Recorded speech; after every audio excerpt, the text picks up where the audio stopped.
Hello, hello, hello. Welcome to another edition of Who's Your Caddy? I'm your host, Kelly Singh, and I will be joined by my co-host, Adam Hallas. We're going to be talking to you about the Wells Fargo Championship. Stay tuned.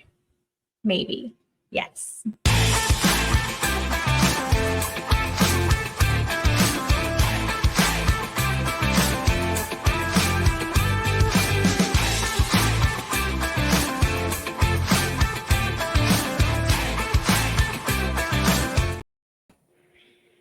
Adam. Hello. Hello. Hello. What's really weird is I was looking back at these notes from last year, and it seemed like everything was around Quail Hollow. And the reason it was being played at Quail Hollow was because the other course was being used for President's Cup or something, but then it's still being played at Quail Hollow again. Am I getting this all mixed up in my brain, or is did that really happen? I think that really happened. Yeah, that really happened. I don't know what the reason behind that is, but what I do know is Scotty Scheffler is going to be out again. And I think this bodes well for the rest of players on tour. Also, is there a cut this week? I feel like there's not, but is there a cut this week? I think there is. Weird. I was looking at percentage to make the cut, and it on the data golf tool, and it was saying everybody had like 100% chance to make the cut. And I thought, is there a cut? Maybe their data is just off. I think their data is just off because there are people who were cut last year. Yeah. All right. I'm just being weird. I don't know. The data's messed up, everybody. The data's messed up. That's all right, because the rest of the data is not messed up. The rest of the data actually is really, really exciting, and I'm pretty excited for this week, especially because I wanted to bring back the WTF pick. Yeah, I got my WTF pick together. I did not list out other guys as you did, but I like some of the guys you have in there. So, all right, well, that's fine. Why don't you tell us a little bit about this tournament and a little bit about Quail Hollow Golf Club? Sure. So Quail Hollow, originally designed by George Cobb in 1961. The course was later modified by Arnold Palmer and Tom Fazio, and that's what we have today.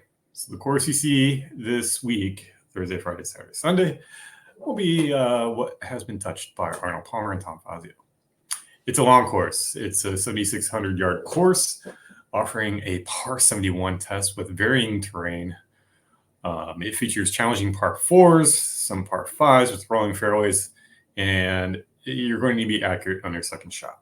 There's the notorious Green Mile, which used to comprise of holes 16 to 18, was repositioned for the President's Cup to holes 13 to 15 to ensure matches include this formidable finishing stretch.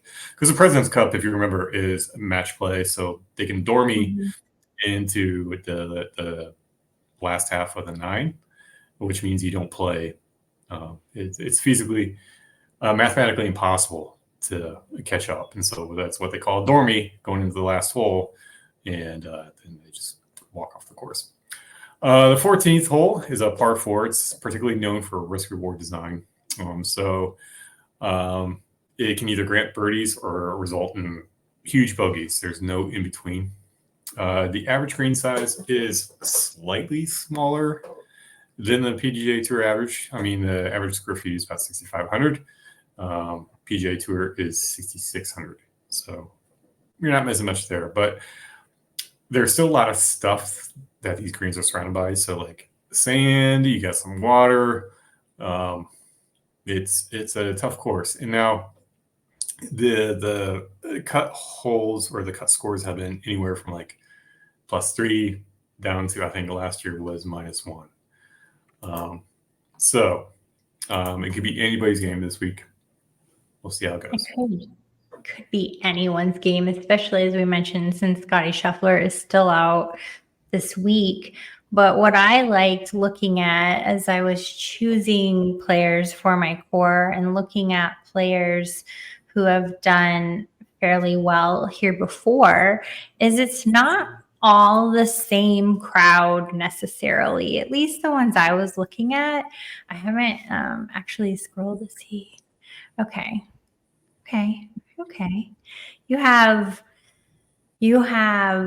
We each have one that's pretty predictable at least. But before we get into that, I have two things that I'm super, super focused on. And then I'll probably end up going back as I round out my pool and the final rosters that I play based on some of your other additions, because you get deep into these.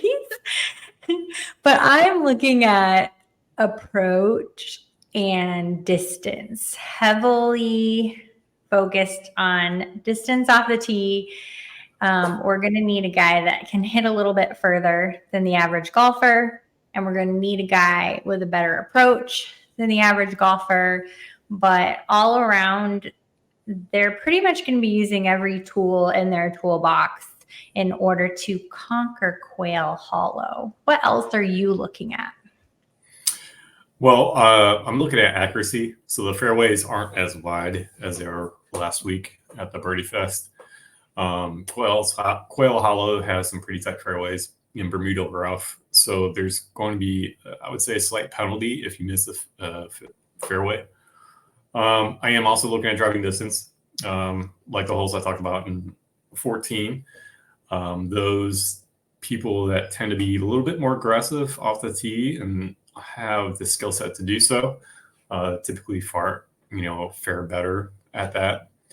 GIR, or greens in regulation, basically people who get on the green when expected to. It's a mainstay in kind of my stats. Strokes gained approach, we talked about that, and then strokes gained putting. So the number of 3 putts or people that have 3 putt or more here, because there's some undulating greens that we'll have to watch out for. So putting is going to be key. I also put scrambling. Like I said, you've got some greens that are surrounded by sand. You have some other stuff in the way.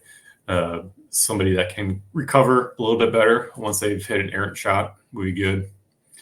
And then performance in the green mile, or as I like to call it, just looking at course history. I put all these in. I also put some par 5 scoring in there as well, because I want those people that are able to rack up the points on those, I wouldn't say easier holes, but holes that allow a little bit more room for birdies. I put all this in, and then I looked at my pool, and then I compared it to course history, and all the golfers in my pool have a fairly good course history. So yeah, I follow a lot of the same process that you do. What I discovered is I was looking at guys with a little more accuracy and a little more approach in my core than distance, with the exception of one. But then my greater pool is where I see some more of that distance coming into play, especially my WTF pick. I'm excited about that one, weirdly enough. But just to get started, we'll each give a few players that we'll be building around this week. We try and choose some different ones so we can share with you the whys and the hows. But I'll just start with Xander Schauffle's. He's pricey this week. Yeah. 11.5 It's not scaring anybody away. 21% is the current projected rostership. But I like him here. He's got decent histories. His strokes gained have been on the rise. He's doing okay out there, Mr. Schauffles. And he's probably my favorite this week. Yeah, he's in my pool. I mean, he came in second last year. He kind of loves difficult courses. And he's been playing pretty, I mean, for his last 4 starts, 3 of them had been in the top 10. 2 of those 4, so 50%, have been in the top 5. So he's been on fire, and so hopefully the trend continues. I hope the trend continues as well. I'm going to go a little bit out of order. No, I'm not. Just kidding. I'll stick with the next one. Tommy Fleetwood is my next pick. He's 9.5K on DraftKings and 16% rostership. So a little bit more middle of the road there. But again, super good on his approach. And when we look at projections for the pre-tournament predictions, he is looking at 42% likelihood of being in the top 20, which I really like those odds because it drops off pretty steeply after you get through a list of like 10 or so in this tournament projection. So Tommy Fleetwood, I feel like he's well priced. He's, again, strokes gained are on the rise for Fleetwood. He's got good history here. And yeah, I just like him. I like him a lot. Yeah, he didn't make my pool, but I can see why he made yours. Thank you. He's not the longest off the tee, I will say. He's one of the shorter drivers off the tee, along with rounding out my third person in the core. Another one who's not super long off the tee, even though that's something we really discussed. But I love the value here with Harris English. Again, great approach.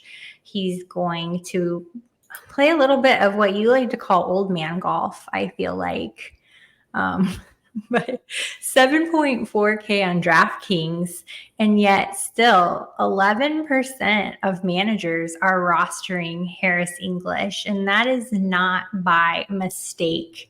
He is definitely done well on this course. He's within, I would say, the top 25 when we're looking at a list of tour predictions, and in that list of 25, he's in the 34 percentile of finishing in the top 20. So he can even knock some of these people off their little pre-tournament prediction pedestals. How do you feel about Harris English? Well, his PGA picture embodies old man golf. He's got the sweater going on over the polo. It says middle management right here. But he's also in my pool. He is close. He's just touching the tip of 300 yards. He loves difficult courses. He did well last year at the Wells Fargo, came in third. So I think he's one of those like horses for courses. I think there's some courses where he just doesn't do well at. But for some reason, he just likes this course. So he's in my pool as well. I like it. He gets the job done, I feel like. That's a lot of times what we would depend on Justin Rose to do. I almost played him too, but I'm thinking along those same lines. You just know Harris English is going to go out there and deliver. So that's why I picked him. Your first pick, your pricey one. I broke up with him. I'm done. I'm over it. Cool. So maybe he'll do better now this week. So Rory's my number 1 pick. He's done well here. I don't think he's ever missed a cut. Knock on wood. Driving distance, 320 yards. He still bombs it. driving accuracy is still 58%. Greens in regulation is relatively high. He's for 11-8. I know hasn't been like burning up the scorecard lately, but I think he'll do well here. Last year he came in 47th, and then the year before he came in 5th. So I'm hoping for 2022 Roy and not 2023. But I have a small percentage of him just because he's so expensive. So he's in my pool, but I wouldn't say like I'm going hardcore on him. So a small percentage, because you know what they say, the road to hell is paved with good intentions. Ooh, yes. Rory might be taking us right there in a handbasket. Do you like Risk? Like who? Risk. I like the board game. I like Rory. I'm sorry. I'm hating on him because I feel like I gave this same speech and he just like destroyed me. So that's why I'm being a little salty. A little salty. Who do you have next? I have Max Homa. He's, again, over 300 yards. Driving accuracy is right up there with Roy. His greens and regulations a little below people in my pool, but he's got great scrambling ability. He loves difficult courses. He's not typically like a guy that's going to do well at Birdie Fest, but he likes difficult courses. And he's got a fairly good history here. Came in 8th last year. And then looking a little bit further back, he came in 1st in 2022. So, again, horse for course, it's going to be Max Homa. Yeah, I like Max Homa. When I saw him on your list, I'm like, oh, I wish I would have put him on my list, but I'll throw him into my pool. I like it. Yay, Max Homa. Everybody else likes him too. 20% of rosters. Yeah, and then my next guy is where I get a little tricky. Brendan Todd, who is not long off the tee, but you know what, Brendan? It's not the size, it's how you use it. And so his second shot is great. He's got a driving accuracy of 68%, so he'll hit those fairways, and his greens and regulations a little bit lower, but he likes difficult courses, not as much as he likes Birdie Fest, but for someone that is in the price range that he is of 6,400, he came in 8th last year at the Wells Fargo. And then the year before, I'm pretty sure he did pretty well. But he's got a pretty good course history here. Yeah. Yes, he does. You always make such lovely picks. I want to dive in to the WTF pick. This is a segment that we did all of last season, and somehow I started working on like a pick this guy instead of that guy, and it took a lot of work. I like the magic and mystery behind the WTF pick a lot more, I think. Okay. I like it. I don't know. Yeah. So WTF, this is a pick that we're going to give you that seems to come out of literally nowhere, but there is some true merit to be had. So hold on to your hats as I announce Gary Woodland at 6.1K on DraftKings, 4% projected rostership. What do I like about Gary Woodland, you might say? Well, he went to KU.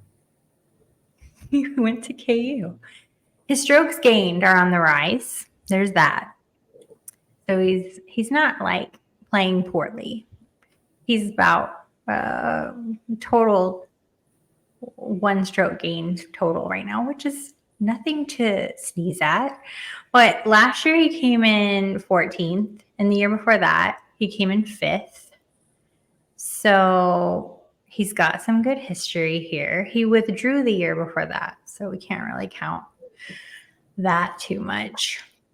What I really like about his strokes gained, you might ask, or maybe you don't ask, Adam, but tee to green,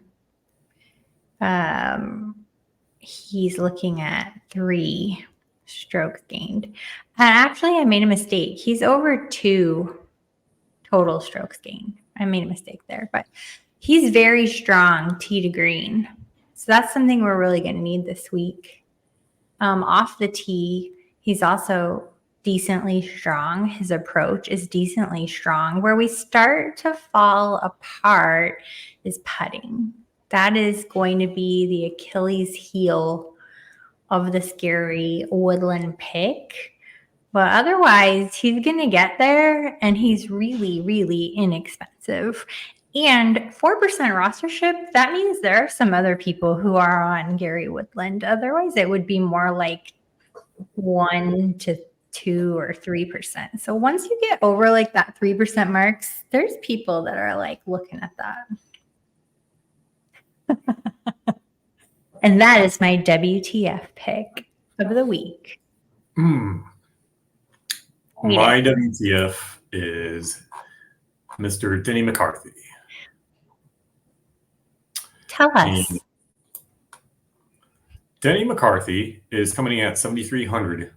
And the reason I like Denny McCarthy is his ownership percentage is also fairly low. I think he is at, let me look it up here. He's at like 4%. Mm-hmm. Oh, I'm sorry, 8%. Ooh, some people are on Denny.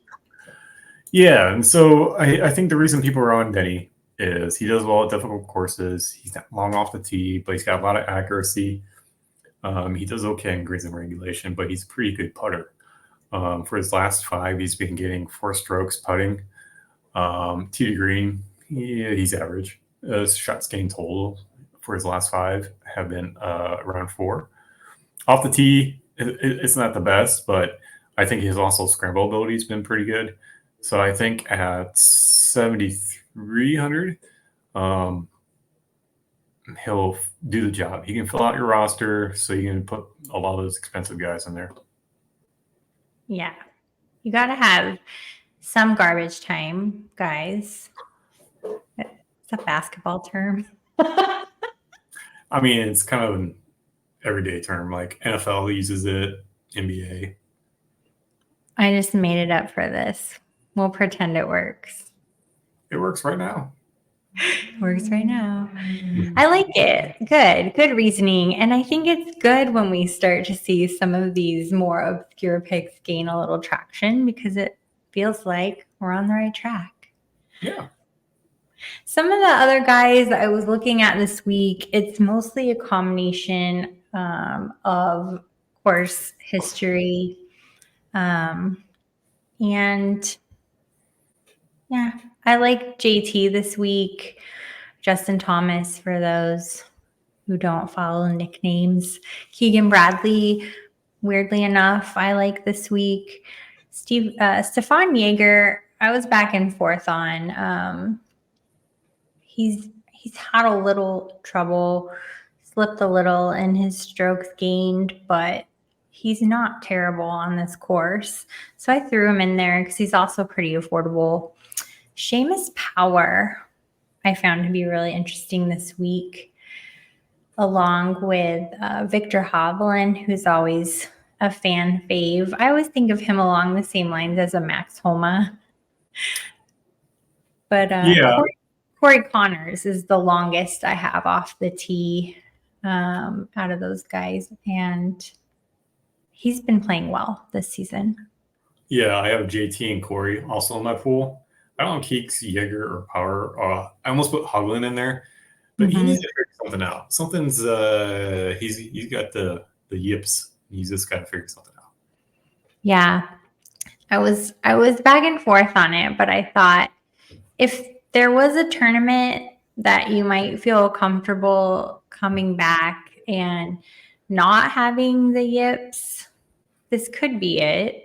Especially you're looking at another week again without the top player in the league. Off the tee and tee to green, he's stronger than some of the other candidates. So I'm going to give him a shot, especially because he's pretty affordable this week. And I might need to fill in some gaps Oh, he's not affordable this week, actually. He's 9.2K on DraftKings, and 16% of people are hot for Hovland this week, which is pretty interesting. Let's take a look at. Oh, he's actually really high up in the projections too. So let's talk about this. What do you think is driving this Victor Hovland resurgence then? If he's in pre-tournament predictions, looking at all the data, top 20, 41% likelihood. To put that in perspective, the top of the top 20 is 65%. So 65% Rory, 62% Schauffles. Then it drops all the way to 50%, 45%. And then we get down to 42% with Fleetwood and 41% Victor Hovland. This is where the Vegas rule comes into play, I think, is that if everybody's zigging, you zag. And if everybody's on Hovland, I'm going to be off of Hovland. Yeah, it makes me think that now too. Only because his recent trends have not been great. He missed the Cup Masters, came in 62nd at the Players, came in 36th at the Arnold Palmer. Now he's taking a break off, and he's come back with the first tournament in a while. Maybe he's figured some stuff out, and that'd be great. But to me, that says, I'll play someone else. And another little, just food for thought. His strokes gained adjustments are on the upward swing. So there's something to be said for that, which could be driving this as well. Last year he was tied for 43rd, so he did make the cut, and the year before that tied for 3rd. I actually didn't realize he was that expensive until just now when I checked my notes. So he's not a great value, but if you're looking to play the odds, it says the odds are in your favor, but if you're not one of those odds makers, you might want to steer clear then of Victor Hovland. Do you have any other players you want to mention this week, Adam? No, for the most part, we covered, because I say I have JT, Corey Connors as well. Let me take a look at anybody else within my purview. Purview. Rolling out the big dog terms. I have Tony Finau on there. I'm playing some Matt Fitzpatrick. And I'm playing Mr. Slow, Patrick Cantlay. I was just going to ask you about Cantlay, actually. My cursor's right on top of him. So I'm playing Cantlay. He's got good accuracy. He's pretty long off the tee box. He played well at the RBC Heritage. So I'm playing him. He looks a lot like Justin Thomas on paper this week. I'm looking at them side by side right now. Yeah. And he's missed the cut here, I think, a couple times, but I think it was his recent form. I think he'll do well. And I believe his percentage of ownership is fairly low, 11% compared to others. Like Maxim was at 20%. Wyndham Clark is at almost 27%. So, yeah, if I look at any of the randos hanging out there that we were naming off, I know Justin Thomas isn't a total rando, but I do like him this week, and so does everybody else at 20% rostership right now. But you got to have some of those guys in there. If you do too much differentiating, which I've been guilty of before, you may make the cut, but you're not going to earn enough points to really win much. I think you could still do well in double up tournaments as long as all of your guys make the cut. And that's how I've kind of been hanging in there in the FSGA league. I'm in second place currently, and I have the lowest amount of points. And it's literally just hanging on by a thread, just having this rando do good for 1 week, the week that the guy I'm playing has the best ones who play terrible. Right. So, I mean, you can still do well with a bunch of average and safe, maybe. But if you do too much of that, you're just going to miss out because there's guys who are going to just tear it up, at least one. Yeah. Out of our pack. I get sad when I decide not to pick a favorite. As far as you didn't pick Kukushur. Oh, I broke up with him. Yeah, he's a couple steps away from the Champions Tour. Mr. Kind Eyes, if you've been following the last few years, has been my favorite golfer. And he's been my favorite golfer even before I made content. But I drafted him this year to my FSGA league, and I officially broke up with him. I dropped him. And I had to pick up some rando for some tournament, and I never looked back. I could have picked him up again this week, and I did not. He has a good history here, but I don't think his recent form is all that good. He had a good history the week I decided to play him before we broke up. I think it was 2 or 3 weeks ago. Might have been 3 weeks ago. And I'm like, okay, this is fine. This will be fine. And he misses the cut, and it's terrible. And it's the 8th missed cut of the season. Yeah. And that's like 8 out of 11 or I don't know. It is bad. No Matt Kuchar. Goodbye. No. I'm sorry, Mr. Kind Eyes. Okay. Well, I don't have anything else. Yeah. I said my piece on the players and the course and wish everyone good luck. Yeah, me too. I'm actually, like I said, I'm really excited about this because while we're playing a favorite here or there, I feel like there's a lot of depth in this field, and it's going to be fun seeing how it shakes out. Yep. Super fun. Super fun. All right. Well, until next time, if you have any questions, you can reach me on the app formerly known as Twitter at Kellyanne Phoenix. You can reach Adam at Mr. Hallas. Tell him you hope his tummy feels better soon. And we'll see you next week. Bye.